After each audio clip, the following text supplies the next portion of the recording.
মরণ সংকারে, সবারে ডেকে গেল শিকল ঝংকারে, বাজিল নভতলে স্বাধীন টঙ্কারে, বাজিল নভ।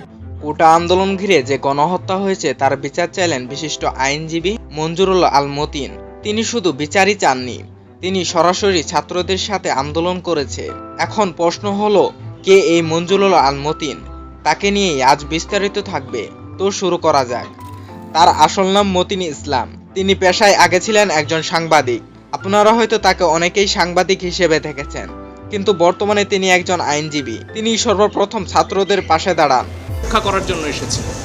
কারো বাপের প্রয়োজনে আমরা এখানে আসিনি। তিনি এই ছাত্রদের উদ্দেশ্যে একটি বিরহের গান গান। এরপর তিনি বলেন, আমরা কোনো বাপের উদ্দেশ্যে আসিনি, আমরা এসেছি ছাত্রদের উদ্দেশ্যে। তিনি ছাত্রদের উদ্দেশ্যে আরো বলেন, আমি জানি ছাত্ররা যদি আবারও মাঠে নামে তাদেরকে আবার গুলি করা হবে। এই গুলি থামানোর জন্য আমরা এসেছি। রাস্তায় নামায় এদেরকে তো আবার গুলি করবে, আমরা কি কিছু করতে পারি না? এই একটা প্রশ্ন থেকে একজন আইনজীবী হিসেবে দায়বদ্ধতা থেকে আমরা এসেছি। তিনি ছাড়াও কোটা আন্দোলন সাড়া দিয়েছে শিক্ষক, ডাক্তার, সাংবাদিক এবং সকল সেলিব্রিটি। তারা সবাই এই গণহত্যার বিচার চায়। তো বন্ধুরা, আপনারা যদি এরকমই ভিডিও দেখতে চান তাহলে চ্যানেলটি সাবস্ক্রাইব করুন।